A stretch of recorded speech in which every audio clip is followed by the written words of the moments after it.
There you go. So just let him off in this area. He had a couple of nice recalls. Not a ton of check-ins, but he did check in. I'm just going to let him just sort of roam on his own for a minute. Yeah, nice. Good choice. Yeah, get that. Get it. Okay, mosquitoes. Good, go play. So anytime he checks in, then you get something, and then, ooh, these are nice. Go play. He gets that food reinforcer, and then a release to go play again. So this is the area that we saw the deer the last time. That was a nice kind of semi-check in there.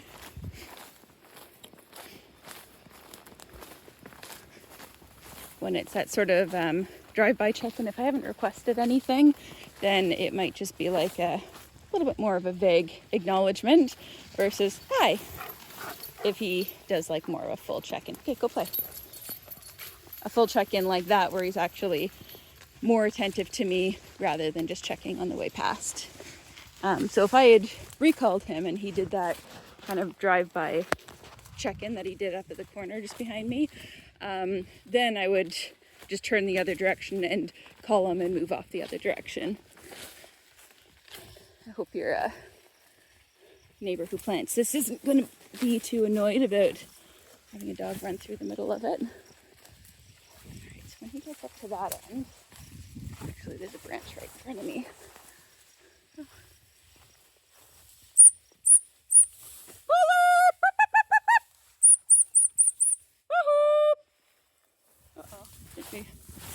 Almost like he lost track. Yay! I could say it looks like almost like he lost track of me there. Yeah, get it! Whoa there. Okay, let's not kill me. Oh, the joy of big dogs. Yeah, get it. That didn't look like an intentional runaway. That looked like he just sort of lost track of me. I mean, wouldn't have done anything different, but just sort of for mental tracking. Do you like the chicken more? Yeah, let's go. I'm gonna leave him off here. Go play. Anyway, so there's a little bit of a balance of how frequently to call. More is not always better. Sometimes if you do too much, it's just sort of annoying or fatiguing, or especially for a dog who, you know, he likes his treats, but he doesn't like his treats like that much. It's just sort of like, it's like picking at them or nagging. So if we were in a situation where I had to keep calling him back over and over and over again, or like the last time where we had the deer just sort of appear and he chased it, had a nice recall back from it, there's again that fine line of we don't want to kind of like punish a recall by putting him on leash after really fantastic recall, but sometimes there's a trade-off of, do we want to potentially have another deer and then potentially have him, hi, no, okay, and potentially have him go chase the next deer, but not have as much like steam to be able to recall from it. You finding the shade? He likes these little shady spots.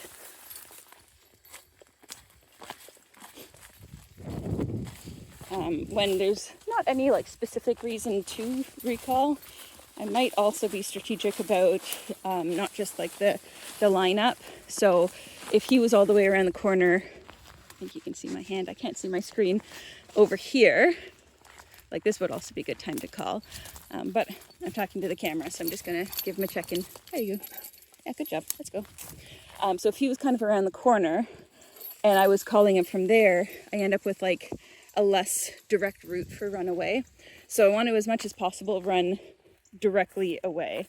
And directly is going to be kind of dependent on his line of travel. So when he's in here, if I ran in that direction, you can see him coming out here. Yeah, that could be direct, but he's going to just crash through the middle. So I'm not going to end up putting myself that far ahead, versus if I'm here and I ran in that direction, that would be a little more straightforward of I'm going to get away from him as quickly as possible, as far as like the purpose of chase, getting him excited to run after me and stuff. So here, this is pretty straightforward. I don't know if you can see him, but he's just up along the edge. I'm gonna try to film him as they run away. Yeah, nice. Here. Yeah, get that.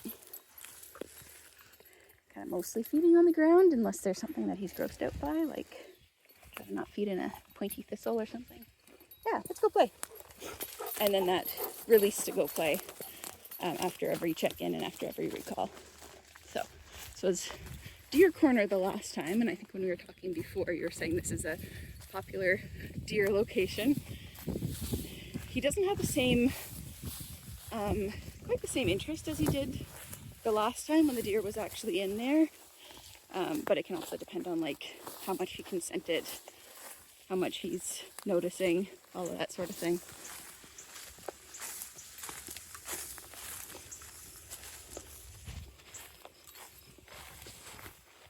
Alright, I'm going to turn it off here just so you don't have to come with me virtually on this whole walk. Right. Just on the other side of the field now. Nothing particularly exciting has happened. So I just turned this back on because we're right near this dense brush here. And I don't know what you're doing in there. What are you up to? Oh no, we're rolling in something. Hey, hey, hey, come on. So I would probably not want to waste like a good recall on this. Hey, oh boy, come here. Hey, come here, let's get it, let's get it. Oh boy, these thick bushes. Well, yeah, come on. I'm very sorry, but whatever smells he comes home with. So that was kind of a nice example of where I generally wouldn't use his emergency recall. Yeah, wipe it all off. You're gross. Oh, it's all over his GPS and his regular collar. No. Hold on. You're gonna make me touch it, huh? Come on, let's go. Oh, sorry, farmer. Anyway, so I wouldn't want to use his really good recall on that because I'm like right on top of it. I'm not going to be running very far. He's kind of hot right now. He's not going to find the recall all that reinforcing. And to be honest, he'd already started rolling when I figured out what it was that he was doing in there. The damage was done. So sometimes, oops, we got, oh man, he stinks. I'm very sorry for that. Sometimes it's kind of better to cut your losses and go, yeah, if I called him out right now, he's already rolled, he's already going to smell. Yeah, keep going. Don't come this way. Let's go. And just use these like casual recall cues like kissy noises. Yeah, good. Let's go. Not sure if that's all about the dead thing. So here, yeah, nice. Get it. That was a very nice choice. I was actually just about to do a whistle recall there. I hope I had the camera on him. Good. So I want to keep increasing distance here. A little bit of a fine line with feeding on the ground versus feeding from hand versus throwing a treat. I'm using chicken right now, and I think if I throw it, he's not going to be able to find it. But he is very interested in something back there. Whether it's the dead thing that he just found, my stellar skills at turning on the camera just as he did that. There you go. Just going to feed this to him so we're pointing the right direction. There you go. So I feel like I started the sentence without ending it. Come on, let's go. This is just sort of the more casual recall of kissy noise, let's go, that type of thing. You making good choices mostly, other than the one bad one? Anyways, I don't know what was drawing him back there. You can see he's still looking. So I'm going to keep on reinforcing staying with me. I like that he's out ahead of me now and interested in stuff up there. But you can see there's still that peeking back.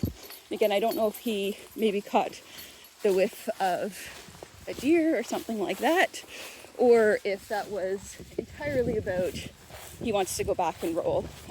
There seemed to be like a little more arousal in that turning back than I would expect for just wanting to go back and roll. But again, I'm going generally because I don't usually see him rolling in dead things. I usually just hear about it. Okay, where are we going next? Just gonna check the time.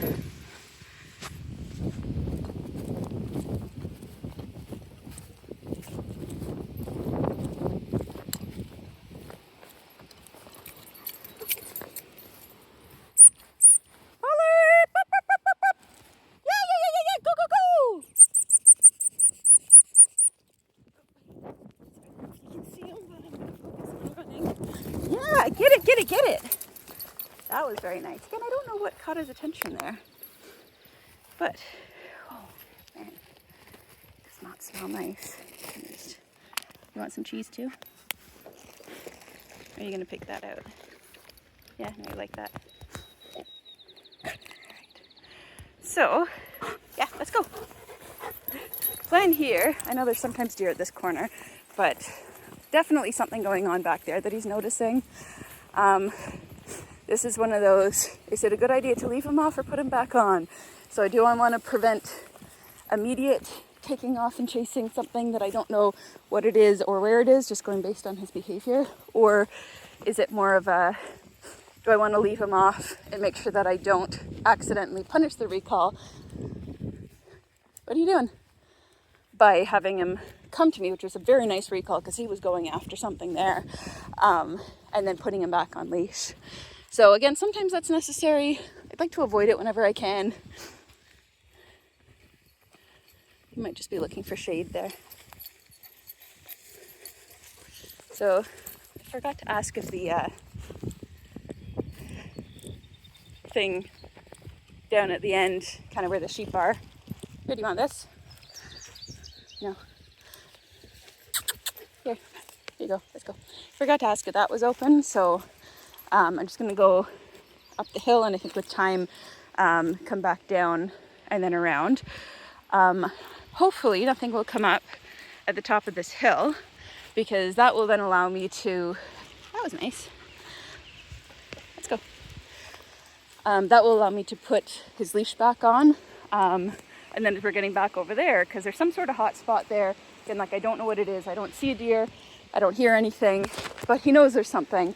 If I can get his leash on him in these quiet times between he just had a recall, he got reinforced for it, he's not associating it with being put on leash, but he gets put on leash before turning back to where he's very likely to take off there again. Just going based on he did it before. So the next time he comes to check in with me, I'm just going to pop a leash on. Hi. What are you up to? If you find that he has any aversion to the leash, then we'd want to just put the leash on for a few minutes, take it off, tell him to go play, that sort of thing. He says he's not going to meet me going back because that takes a lot of energy and he's hot. Okay, I think I need 2 hands to put the leash on. So that is my plan. Gonna, next time I catch up with him, clip the leash on and then head back the other direction. And then I'll just let you know if there's anything at the corner, but I expect when he's on leash, it won't be as noticeable.